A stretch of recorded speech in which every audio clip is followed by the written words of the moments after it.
Hello friends, welcome to MR classes study.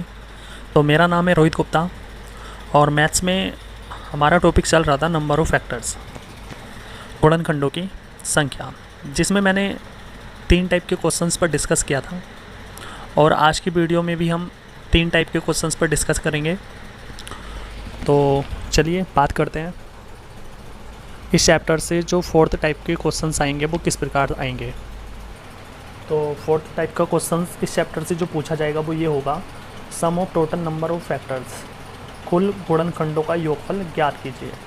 इस chapter से 3 questions पूछे गए गुणनखंडों की संख्या, और वही 3 क्वेश्चंस पूछे जाएंगे योगफल, उन गुणनखंडों का योगफल। तो इसमें हमें कुल गुणनखंडों का योगफल ज्ञात करना है। जैसे हमने देखा था कि 8 के जो कुल गुणनखंड आए थे वो 4 आए थे, और 4 भी कौन कौन से थे, 1, 2, 4 और 8। ठीक है, अब हमसे क्वेश्चन में पूछा है कि कुल गुणनखंडों का योगफल ज्ञात कीजिए। तो इनके बीच में प्लस का साइन लगा के इनको जोड़ दीजिए, क्या आ जाएगा 15। तो हम कह सकते हैं 8 के कुल गुणनखंडों का जो योगफल आया वो कितना आया, 15 आया। 8 के sum of total number of factors कितना है, 15 आए। ठीक है,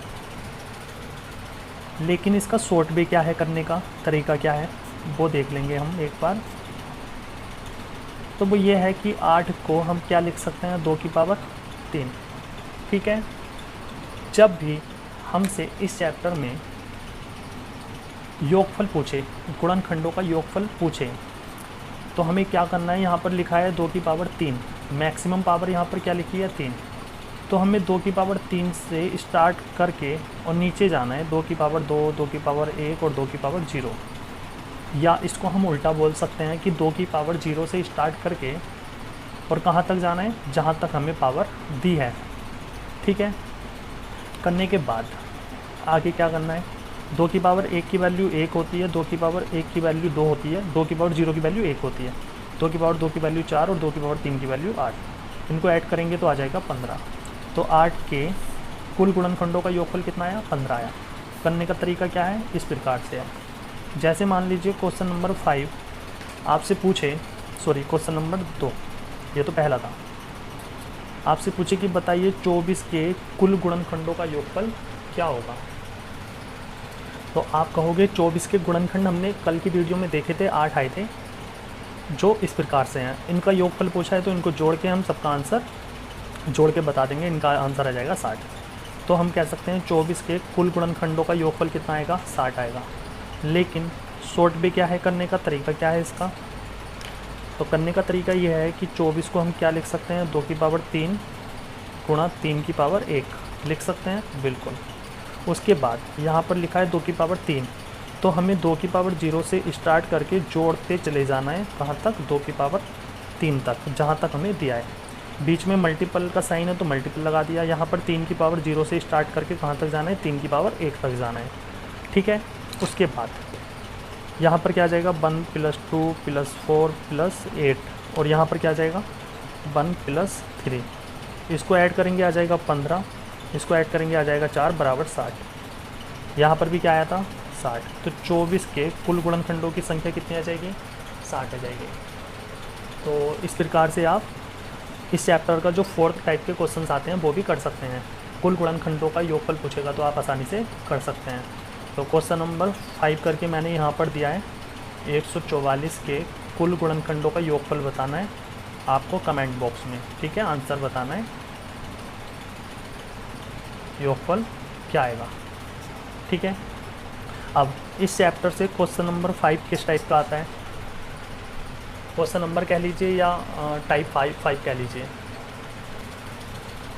तो हमसे पूछता है कि बताइए सम गुणनखंडों का योगफल क्या होगा, सम ऑफ इवन फैक्टर्स हमसे पूछेगा, तो हमारा आंसर क्या होगा। जैसे 8 के सम गुणनखंड कौन कौन से थे, तो आप कहोगे 2, 4 और 8 थे। अब इनका योगफल पूछेगा सम गुणनखंडों का, तो कितना आ जाएगा, 14 आ जाएगा। उसी प्रकार अगर 24 के सम गुणनखंडों का योगफल पूछेगा तो आप कहोगे 24 के जो सम गुणनखंड यहाँ पर आए थे वो ये थे। ठीक है, इनका योगफल सबका क्या आया था, 60 आया था। लेकिन इसमें ना तो 1 और ना ही 3 ये सम गुणनखंड नहीं है। तो 1 और 3 कितने होते हैं? 4 होते हैं। तो 4 जब आप इसमें से माइनस करोगे तो क्या आ जाएगा? 56। तो आप कह सकते हो 24 के सम गुणनखंडों का योगफल कितना आया? 56 आया। ठीक है, 56 आया। लेकिन इसको करने का शॉर्ट वे क्या है? तो सबसे पहले 8 का जो सम गुणनखंडों का योगफल आया वो 14 आया, लेकिन इसको शॉर्ट से करेंगे तो क्या आ जाएगा? 8 को लिख सकते हैं 2 की पावर 3, और 2 की पावर 3 को हम कहाँ तक लेकर जाएंगे? 2 की पावर 3 को लेकर जाएंगे 2 की पावर 0 से 2 की पावर 3 तक। ठीक है, यहाँ पर क्या आ जाएगा? तो यहाँ पर आ जाएगा ये। अब हमसे पूछता अगर 8 के कुल गुणनखंडों का योगफल, तो जोड़ देते, सबका आंसर बता देते 15। लेकिन हमसे पूछा है सम गुणनखंडों का योगफल, तो इनमें सम कौन कौन से हैं? तो आप कहोगे 2, 4, 8, तो इनको जोड़ोगे तो क्या आ जाएगा? 14 आ जाएगा। ठीक है, उसी प्रकार अगर मान लीजिए आपसे 24 का पूछा है, तो 24 में आपको क्या करना है? 24 को आप लिख सकते हो 2 की पावर 3 गुणा 3 की पावर 1। ठीक है, उसके बाद हमसे सम गुणनखंडों का योगफल पूछा है, तो यहाँ पर हम क्या करेंगे? तो हमें करना है यहाँ पर 2 की पावर 0 से लेकर 2 की पावर कहाँ तक जाना है? 3 तक जाना है। ध्यान से समझना, ठीक है? इतनी बात तो समझ में आती होगी, बिल्कुल। अब हमसे क्या पूछा है? सम। 24 के सम गुणनखंडों का योगफल पूछा है, तो जब हम इनकी वैल्यू रखेंगे, निकालेंगे, तो क्या आ जाएगा? कुछ इस प्रकार से आ जाएगा। अब इन चारों में सम कौन कौन सी संख्याएं हैं? तो आप कहोगे 2 भी है, 4 भी है और 8 भी है, लेकिन एक नहीं है। तो आप क्या करोगे? यहाँ पर अगर सबको जोड़ोगे तो 15 आ रहा है, लेकिन अगर सम गुणनखंडों को जोड़ रहे हो तो 2 और 4 6 और 8 14 आ रहा है। एक को यहाँ पर नेगलेक्ट कर दीजिए, हिडन कर दीजिए, भूल जाइए। गुणा में 4 बराबर 56। तो 24 के सम गुणनखंडों का योगफल कितना आया? 56 आया। और यहाँ पर भी कितना आया था? 56 आया था। ठीक है, चलिए एक क्वेश्चन और बता देता हूँ। हमसे पूछा है कि 120 के सम गुणनखंडों का योगफल ज्ञात कीजिए। तो 120 को हम कैसे लिख सकते हैं?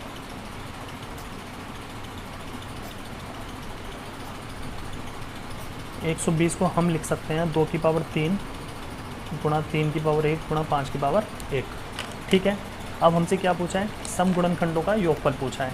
तो 2 की पावर 3 तक लेकर जाएंगे 2 की पावर 0 से स्टार्ट करके। उसके बाद 3 की पावर 1 तक लेकर जाएंगे 3 की पावर 0 से स्टार्ट करके। फिर 5 की पावर 1 तक लेकर जाएंगे 5 की पावर 0 से स्टार्ट करके।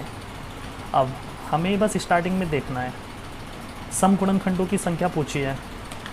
तो चलिए एक लाइन और मैं करा देता हूँ। तो इसकी वैल्यू हो जाएगी 1 गुणा 2 प्लस 2 प्लस 4 प्लस 8। यहाँ पे आ जाएगा 1 प्लस 3, यहाँ पर आ जाएगा 1 प्लस 5।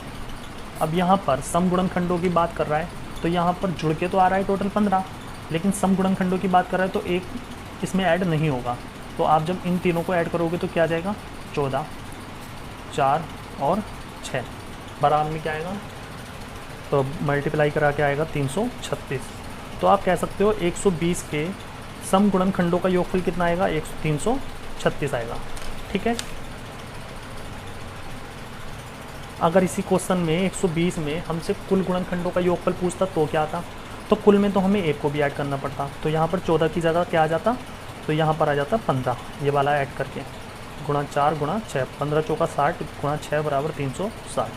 तो कुल गुणनखंडों का योगफल क्या आता? टोटल नंबर ऑफ फैक्टर्स के sum of total number of factors कितने आते? 360।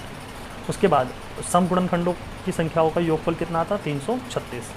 अब इस चैप्टर से जो 6 टाइप का क्वेश्चन आता वो ये आता, हमसे पूछता विषम गुणनखंडों का योगफल क्या आएगा। तो अगर मान लीजिए हमसे पूछता 120 के विषम गुणनखंडों का योगफल क्या आएगा, तो 120 के हमने यहाँ पर टोटल गुणनखंडों का योगफल देखा कितना आया? 360। सम गुणनखंडों का योगफल देखा तो कितना आया? 336। इसमें से इसको माइनस करके आता बराबर 24। तो हम कह सकते थे 120 के विषम गुणनखंडों का जो योगफल आएगा वो कितना आएगा? 24 आएगा। एक तरीका ये हो गया। दूसरा तरीका क्या होता है इसका शॉर्ट में, वो समझ लीजिए। तो 120 को हमें सोल्व करके यहाँ तक तो करना ही है, मतलब यहाँ तक तो आपको एज इट इज़ करना है। ठीक है, 120 का मैंने यहाँ तक बताया था ना। फैक्टर करने के बाद उसको आप ऐसे लिखोगे तो इस प्रकार से कुछ आ जाएगा। उसके बाद अब आपसे पूछ रहा है कि बताइए कुल गुणनखंडों का योगफल, तो 15 गुणा 4 गुणा 6। अगर आपसे पूछे सम गुणनखंडों का योगफल तो आएगा 15 नहीं आएगा, यहाँ पर आएगा 14, क्योंकि सम तो जो गुणनखंड है वो 2 4 8 है, 14 गुणा 4 गुणा 6। लेकिन अगर आपसे पूछे विषम गुणनखंडों का योगफल तो आप इन चारों में देखोगे विषम क्या है, सिर्फ एक है, तो 1 गुणा 4 गुणा 6 बराबर 24।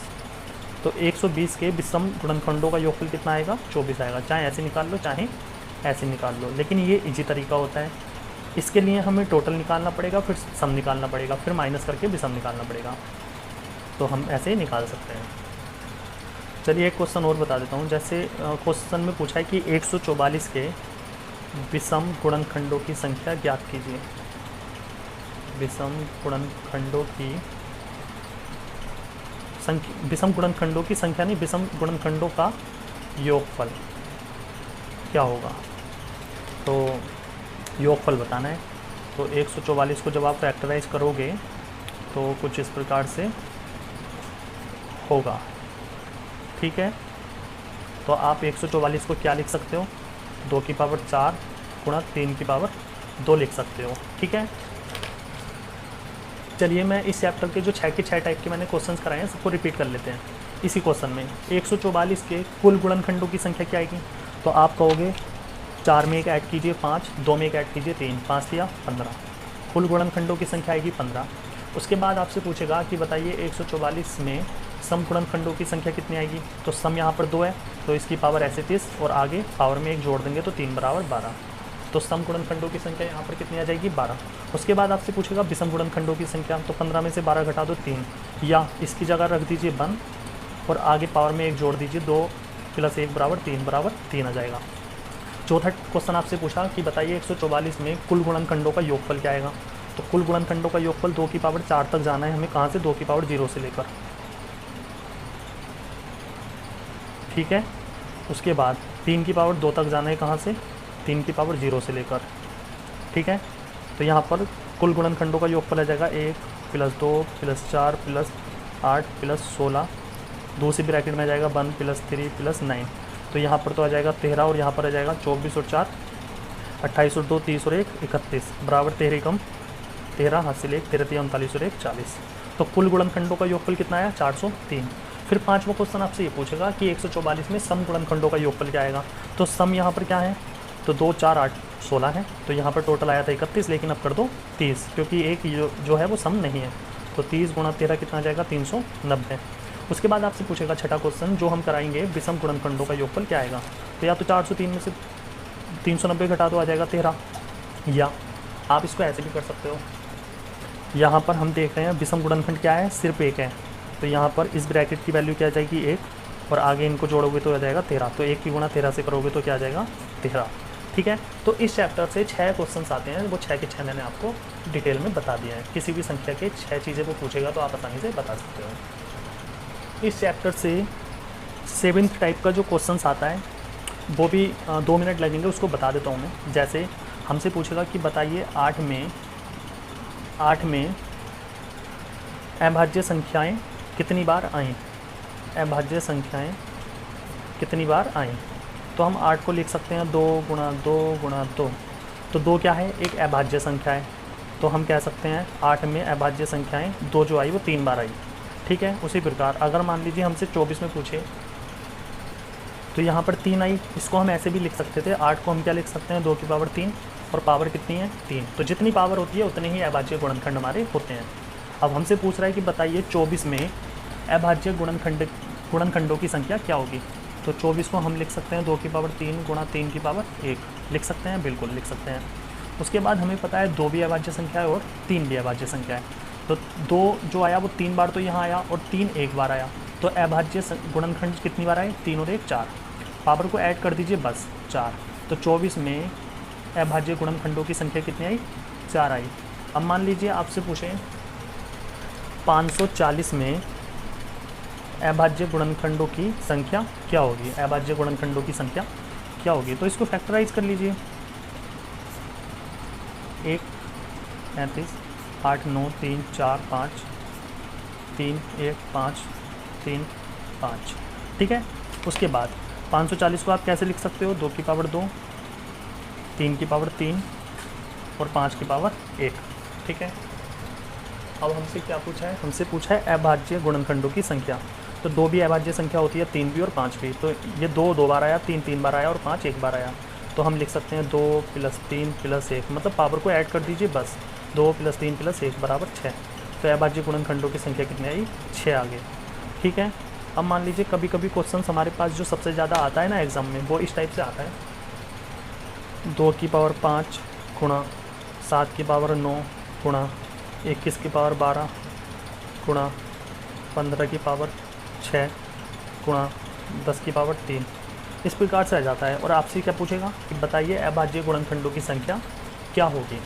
तो अभाज्य गुणनखंडों की संख्या क्या होगी भाई, 2 को हम ब्रेक ही नहीं कर सकते, तोड़ ही नहीं सकते, 7 को भी नहीं तोड़ सकते, तो एज इट इज़ लिख दीजिए। 21 को तोड़ सकते हैं, तो 21 को हम कैसे तोड़ सकते हैं, 3 × 7 की पावर 12। तो हम इसको लिख सकते हैं 3 की पावर 12 गुणा 7 की पावर 12, ठीक है। तो 21 की पावर 12 को हम लिख सकते हैं 3 की पावर 12 गुणा 7 की पावर 12। उसी प्रकार 15 को क्या लिख सकते हैं, 3 × 5 की पावर 6, या हम लिख सकते हैं 3 की पावर 6 गुणा 5 की पावर 6, ठीक है। उसके बाद 10 को लिख सकते हैं 2 × 10 2 × 5, तो 2 की पावर 3 गुणा 5 की पावर 3, इस प्रकार से लिख सकते हैं, बिल्कुल। अब यहाँ पर हम देख रहे हैं 2 7 3 7 3 5 2 5 सब अभाज्य संख्याएं हैं। तो अभाज्य गुणनखंडों की संख्या क्या आएगी, तो अभाज्य गुणनखंडों की संख्या में पावर को ऐड कर दीजिए बस। अभाज्य गुणनखंडों की संख्या आ गई, 5 और 9 14, 14 और 12 26 और 12 38 और 6 44 और 6 50 और 6 56। तो अभाज्य गुणनखंडों की संख्या कितनी आ जाएगी, 56 आ जाएगी। तो चलिए ये चैप्टर आपका फिनिश हो चुका है। अब नंबर सिस्टम में 2-3 चैप्टर और रह गए हैं। एक दिन का चैप्टर तो रह गया है, मतलब एक क्लास का चैप्टर तो रह गया है, नंबर ऑफ डिजिट, अंकों की संख्या। एक वीडियो में ये चैप्टर हो जाएगा फिनिश। उसके बाद हम करेंगे बात पावर एंड सर्ट्स पर, पावर एंड सर्ट्स पर, घातांक और करणी। उसके बाद हम बात करेंगे सिंप्लीफिकेशन पर, सरलीकरण। बस ये 3 चैप्टर और रह गए हैं और आपका एडवांस मैथ्स में नंबर सिस्टम फिनिश हो जाएगा।